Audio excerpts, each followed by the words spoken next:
Hi, everyone, and welcome back to the China History Podcast. Laszlo Montgomery here for you. As always, our 247th episode this time, Part 4, in our CHP overview of the history of Xinjiang. As we've inched our way down the timeline, we have watched the ebb and flow of Han Dynasty Chinese domination in the various regions in Xinjiang. The Han Dynasty, one hell of a good run, at least for a while. But good things don't last forever, and neither did the Han.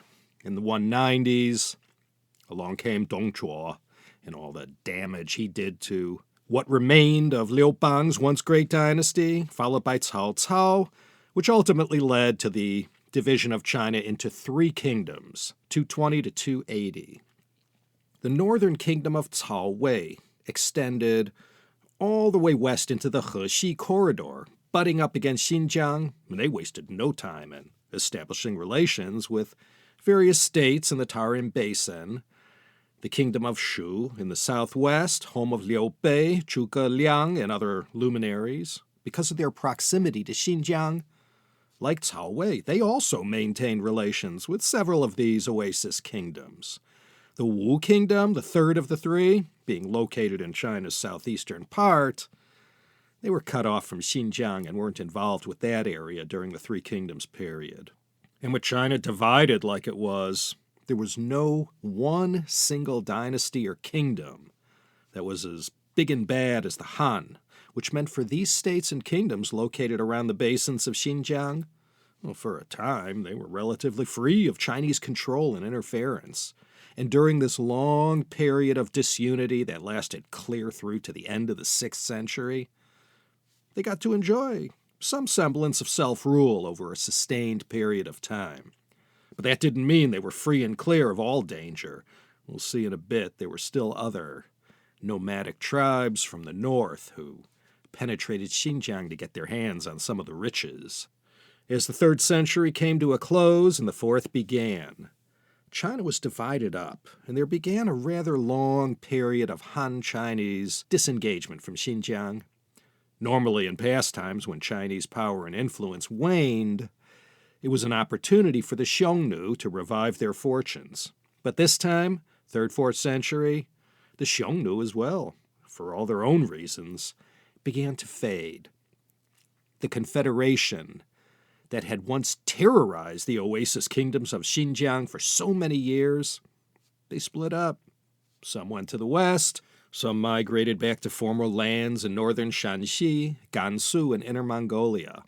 And as it was with so many of these northern nomads from beyond the Great Wall, they slowly disappeared, only to live on as strands of DNA that ended up getting blended in with others in North China and elsewhere in Central Asia. These Xiongnu men and women from Modu Chanyu's time, like the ancient Egyptians of Pharaonic times. You'd be hard-pressed to find any of these people in their ancient forms walking around these days. With Xinjiang so far away to the west, it wasn't as easy a place to hold on to compared to the core lands of China between, say, Shanxi province and the China coast.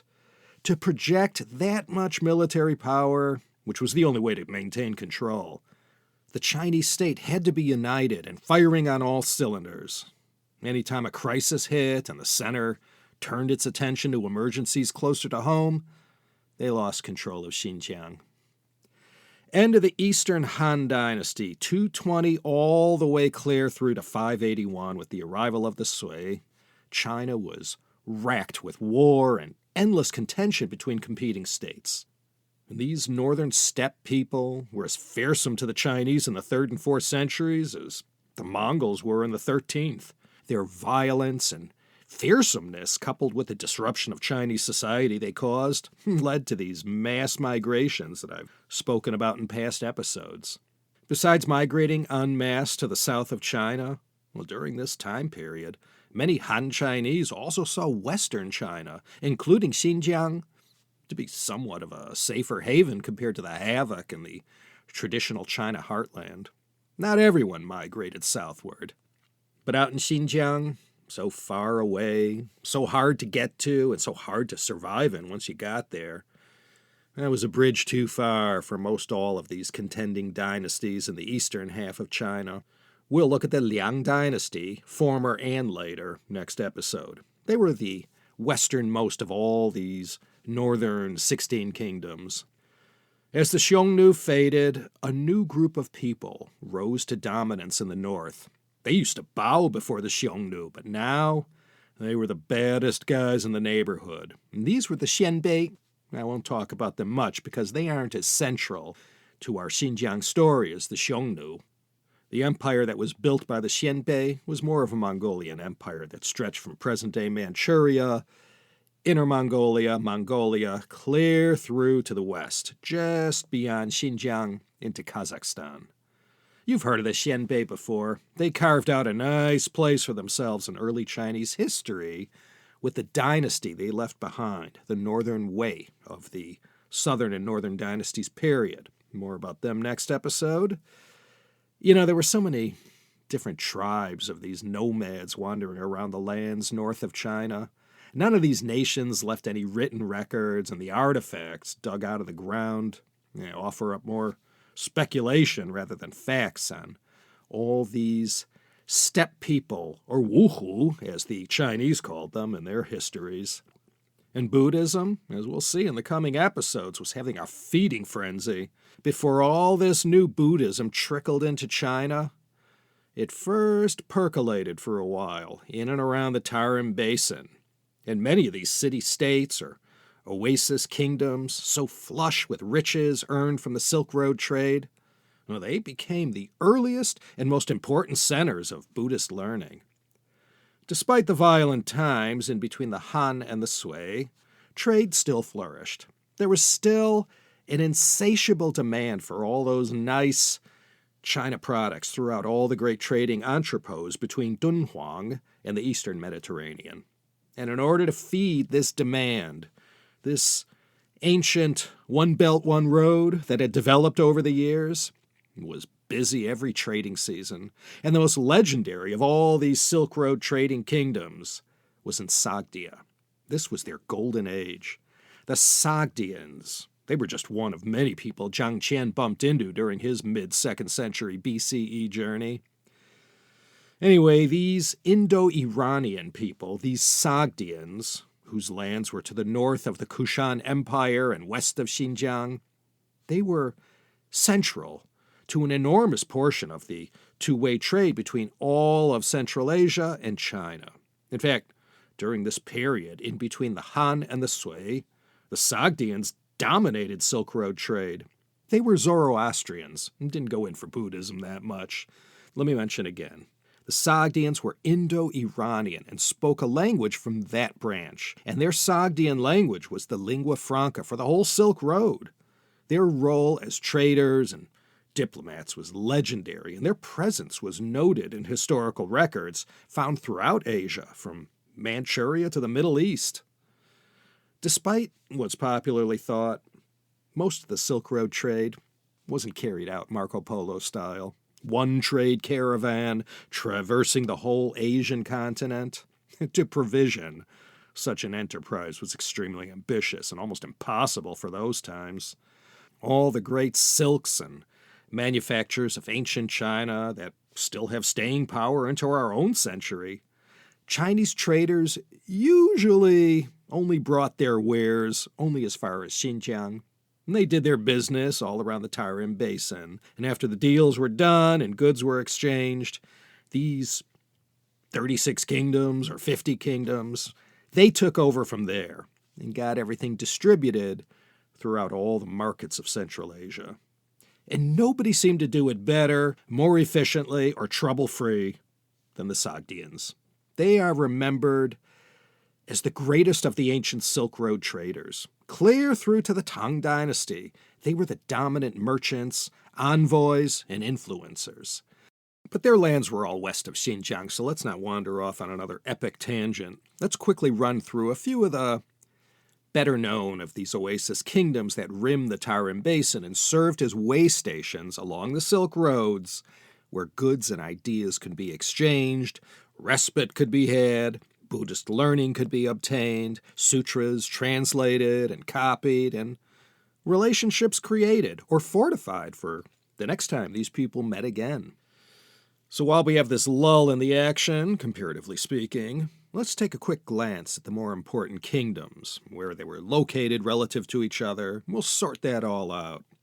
Now, most of these kingdoms have vanished into the desert and are still being excavated today by archaeologists. The kingdoms are gone, but the cities remain in their present form. Hami, Kashgar, Khotan, Churchen, Kucha. And in Chinese, Hami, Kashgar, Hetian, Qiemo, Qiuci. Let's start on the South Rim. These were the kingdoms of Kashgar, Yarkand, Khotan, and Shanshan. Let's start with the last kingdom in the west before you wander beyond China's current borders. And this is Kashgar. Marco Polo passed through here in the 1270s. Well, everybody passed through here on their way in or out of China. The Chinese had names for all these kingdoms, and they called Kashgar the Kingdom of Shule. It occupies the extreme western end of the Tarim Basin. The Kingdom of Shule, of which Kashgar was the most important city, wasn't a military power and thrived on trade. When traveling east from Parthia or Central Asia in the direction of China, Kashgar was the first of these oasis states you came to. There, at this commercial hub, China-bound traders could elect to take the northern or southern Silk Road routes, depending on who their Tarim Basin trading partners were.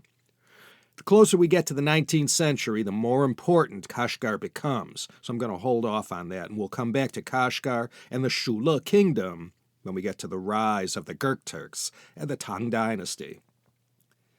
The next kingdom down the road to the east, about 500 kilometers away from Kashgar, a distance of Santa Monica Pier to the Grand Canyon, came the city of Khotan, today called Hetian. The Chinese knew this place way back then as Yutian. I don't know if I'd call this the most famous and fabled of these ancient oasis kingdoms, but it's right up there. These parts of the Tarim Basin, the South Rim, these were mostly Indo-Iranic people. Saka. We looked at them in part 2. Chinese called them the Sai. Let me mention again, hope you don't mind, these people from 3,000 years ago inhabiting these Xinjiang lands, well, everyone out there were Indo-European. Some spoke these Tocharian languages, some spoke the Indo-Iranian languages. The language of Khotan was called Khotanese and was one of these Saka Indo-Iranian languages.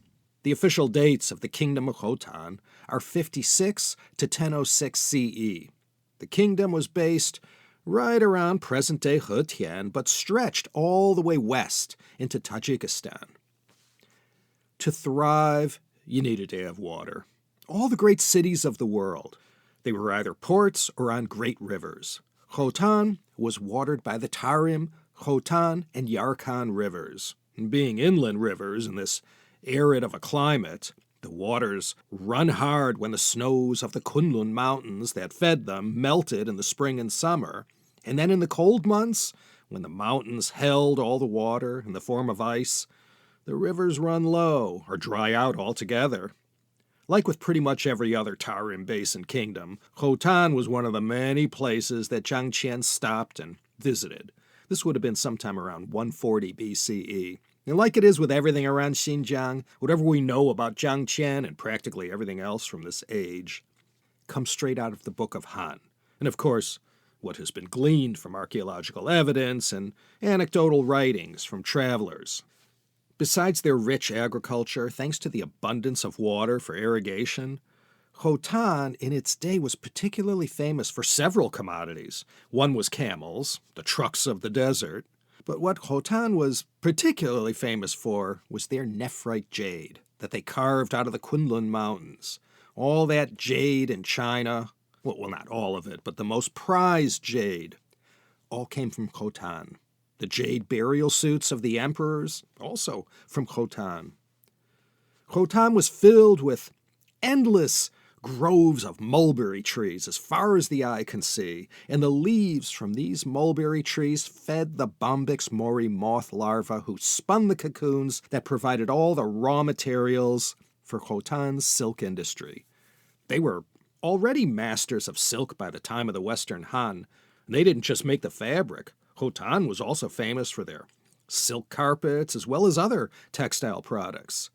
So in addition to their advantageous location with such an abundance of fresh water, not to mention their prime location on the southern route of the Silk Road, 2 stops away from Kashgar, they also had these thriving industries going that kept this kingdom in business for a long time, almost 1,000 years.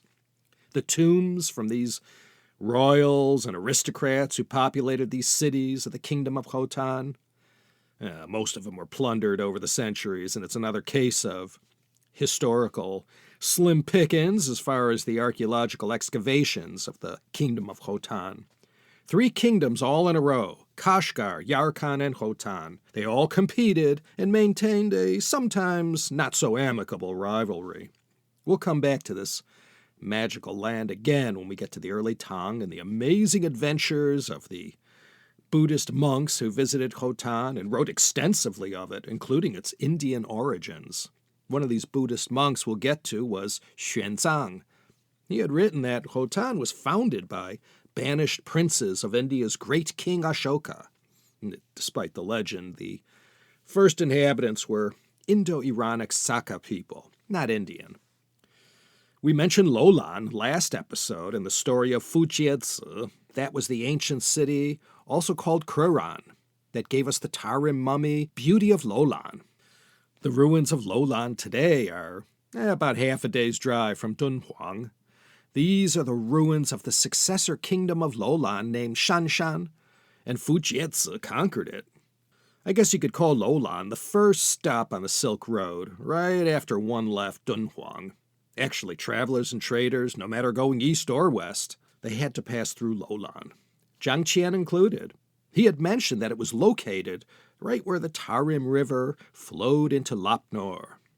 And when the Tarim River changed course and water no longer flowed into Lap Nor, that pretty much signaled the end of the kingdom of Lolan. When the last of the Mohicans there gave up, the city was abandoned to the Taklamakan Desert. It's supposed that these residents migrated northwards towards Hami, close to the mountains with easy access to water, not to mention the melons. For many years, Lolan was like a bile bear to the Xiongnu, who depended heavily on the foodstuffs and tribute they extracted. The troops of Han China crossed swords with the Xiongnu in Lolan on a number of occasions. Just like with Khotan and Kashgar, this Lolan or Shanshan kingdom was made up of a number of cities, and we'll hear these city names again and again throughout this series. These were Charklik, present-day Ruoqiang, Churchen, present-day Qianmo, home of Churchen Man, who we learned about in Part 1, and the westernmost part of Shanshan was the city of Nia, which was referred to in the Book of Han as Jingjue. In the world of archaeology, Nia is quite renowned because of the discoveries and excavations carried out there by Sir Aurel Stein right at the turn of the century in 1900. These are known as the Nia Ruins, the Nia Yizhi. Lots of stuff uncovered, especially from the time of the Western Han. And you don't have to go to Xinjiang to see them. Japanese, British, and Indian museums hold most of the fruits of these archaeological labors. If you look on a physical map of Xinjiang, you can see very clearly the Turpan Basin, like a sunken chip sitting on the eastern shoulder of the Tarim Basin, with the Tian Shan, the Heavenly Mountains, segregating the 2 basins from each other. Let's look at Turpan. Chinese call this place Tulufan. You see it on maps as both Turpan and Turfan. Unlike the South Rim kingdoms we've already discussed, in the Turpan Basin, they were speakers of Indo-European languages, one of the Tocharian languages, it's thought. Perhaps they were Scythians, but that term has been used liberally in ancient times as a catch-all word for the nomadic peoples of the Eurasian steppe north of the Black and Caspian Seas. The Scythians are also called the first nomads to traverse these grasslands about 3,000 years ago. The farthest we could reliably go back in the history of Turpan would be to this Zhishe kingdom. I mentioned this in part 3 when we were discussing the conquest of Banyong, that he had taken these 10 kingdoms of Zhishe. A word to Chinese speakers. The character for Zhi is written with the same character for vehicle, Che. Instinctively, you'd call this place Che, and some scholars and archaeologists do. But most sources I read refer to the place as Zhishe and its political entity as the Zhishe kingdom. The Chinese had their own way to refer to this Zhishe kingdom. They called this place Gushi, and surely other people refer to it as something else. So this Zhishe kingdom and their civilization was known as Gushi Wenhua, or Gushi culture, and was also called Subeishi culture. It went back as far as 3000 BCE, but no later than 2000 BCE.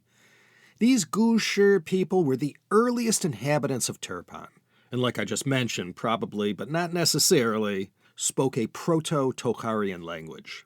When Zhang Qian blew into town during his famous 2nd century BCE journey, Zhishe was still under the Xiongnu yoke. Zhishe was no different from any of these oasis kingdoms in that they were all ants fighting an elephant. Whoever came in and intimidated them the most, these trading centers would inevitably bend the knee to them. One belief is that these earliest inhabitants of the Turpan Basin arrived via the grassland Silk Road, the Caoyuan Sichou Zhilu. That's how many people ended up in Turpan and elsewhere in Xinjiang, and elsewhere in Central Asia, of course. The Zhishe kingdom began its rise as the regional power in Turpan around the time of the Warring States period, Eastern Zhou Dynasty. Their capital was at Jiaohe, a half-hour drive west from the modern-day city of Turpan. It was built at the convergence of 2 rivers and was a thriving place with a population estimated about 12,000. Not much. Let me mention again. None of these places were grand in scale like you'd see in China. This kind of climate and environment in Xinjiang wasn't conducive to building these massive cities that supported a 6- or 7-figure population. Even today, the entire population of Xinjiang was only something like 25 million. And land-wise, it's the biggest province in China. This capital at Jiaohe has ancient ruins that could be seen on your next visit to Turpan. They're about a half-hour out of town. Josh Summers of FarWestChina.com has a great video of these ruins. I'll put a link to that on the CHP website at teacup.media. Jiaohe's location was north of the Tian Shan, but the Zhishe kingdom was spread both north and south of these mountains that separated the Turpan and Tarim Basins. Zhishe saw plenty of action during the Han-Xiongnu Wars. In fact, the decisive battle in that long-running contention between these 2 powers in Xinjiang climaxed in 60 BCE at the Battle of Zhishe. As a result of this battle, the Xiongnu were pushed north, out of harm's way, allowing Han Dynasty China to plant their flag in the Turpan Basin, whereupon they divided Zhishe up into 8 mini-kingdoms. And these people who lived there were always caught in the middle of the Han-Xiongnu contention. But interestingly, I read somewhere that when all was said and done, Zhishe and its capital Jiaohe, well, it's said that this place in the Turpan Basin ended up being the first melting pot where Han, Xiongnu, and local Indo-European people, maybe Scythians, and no doubt the occasional Altaic who wandered this far south, they all sort of mixed and lived peacefully together. You know what starts to happen when that happens. One of the great discoveries of these Zhishe people were the Yanghai tombs, the Yanghai Gumu. I mentioned them in part 1 when introducing the Tarim mummies. In the early 2000s, they discovered this gravesite where these Gushi people buried their departed. The tombs were dated to about 800 BCE. There's something like 240 graves, the most famous being the one belonging to, it's believed, a shaman. I mentioned the shaman of Yanghai in part 1, the guy I said Snoop, Tommy, and Bill would dig. He was very well preserved, like so many of the remains excavated. One nice thing about the deadly weather and climate, I guess you could say.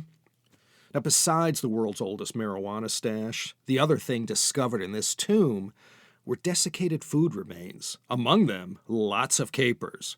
The little tiny green buds I always push to the side of my plate whenever I get a lox platter at Factor's. Capers have been around since at least 9500 BCE over in Mesopotamia. And Capparis spinosa was very big among these Gusher or Jisher people. That's as ancient a food condiment or medicine as they come.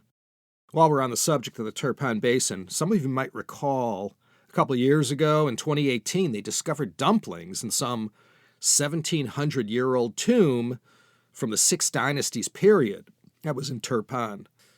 After the Han officials set up the new capital at Jiaohe, well, that was pretty much it for these Gusher people there. And over the next centuries, the Chinese, during the Han and after the Han fell, well, what was set up there in the former Jisher was, well, I guess what you could call a kind of Chinese colony. And this was called Gaochang. It was also known as Karakosha. The city was already there when Han officials renamed it Gaochang. This is the name you will hear many times between the 4th to the 8th centuries. In the year 327, Gaochang was turned into a commandery, sort of like a military government that ran the operation. This was during the 16 kingdoms. And several of these northern kingdoms in China at various times took control of Gaochang. Much more on this important city of Gaochang later. What's important to keep in mind is that Gaochang was near Turpan. It wasn't part of the Tarim Basin. Let me close out this episode by introducing two more important players in this history. These were the Rouran and the Hephthalites. The Rouran were the third of these great nomadic steppe people to rule these same lands that Genghis Khan would one day lead. They were also referred to as the Runran, among other names. As with practically everything from this era, not sure about how they got this name or if it was some Chinese pejorative term. First there were the Xiongnu, then the Xianbei, and now the Rouran. They came from Mongolia and began to make their mark in the 4th century CE, just as the Xiongnu were starting to fade from history. Like the Xiongnu and Xianbei, who came before them, these Rouran were a loose confederation of nomads who were united by a strong and capable leader. The Xiongnu had Modu Chanyu, and the Rouran had Yujiulu Shilun. He was the Kagan of the Rouran from 402 to 410, and it was the Rouran who, interestingly, were the first of these northern nomadic peoples to use the title Khan for their leader. And that title didn't go out of style for centuries. The Rouran were on-again, off-again enemies of the Northern Wei Dynasty. Now, we'll look at them next episode when we focus on the 16 kingdoms and the Northern and Southern dynasties. The Northern Wei, these Xianbei people, they had a love-hate relationship with the Rouran that was reminiscent of the state of affairs that existed between the Han Dynasty and the Xiongnu. The Rouran, like the Xiongnu, were once based in and around the Ordos region of northern Shanxi and across the border into Inner Mongolia. And like the Qin Dynasty general Meng Tian did to the Xiongnu in 215 BCE, it was the mighty Northern Wei military who shoved the Rouran out of their homeland. And like the Xiongnu, the Rouran later went on to bigger and better things, setting up their Khaganate on the northern steppe. Dawn of the 5th century CE, China and the lands surrounding China had plenty of excitement going on. The Eastern Jin Dynasty was keeping the Huaxia Chinese flame alive in the southern half of China, including down in Vietnam, if you remember. This was the period of China's so-called second domination of Vietnam from 43 to 544 CE. And in the 460s, 470s, the Rouran headed west and moved into the Turpan Basin, putting an end to Gaochang in 460 and getting as far as the south rim of the Tarim Basin, forcing the kingdom of Houghton to submit. After they had taken over Gaochang, the Rouran kept the Han Chinese leadership to manage the place, who were of course beholden to them. This lasted 180 years, from 460 to 640. All throughout the 400s, the Rouran battled with the Northern Wei. By the 550s, the Rouran were dealt a fatal blow by Turkic tribes allied with the Western Wei, a successor kingdom of the Northern Wei, who bid the stage of history farewell in 534. But not before they contributed highly to the fall of the Rouran in Xinjiang. Let's finish up quickly with another group of people, the ones who put the final nail in the coffin of the Rouran's domination in Xinjiang, a people who stayed a while in Xinjiang, left their mark, and then disappeared.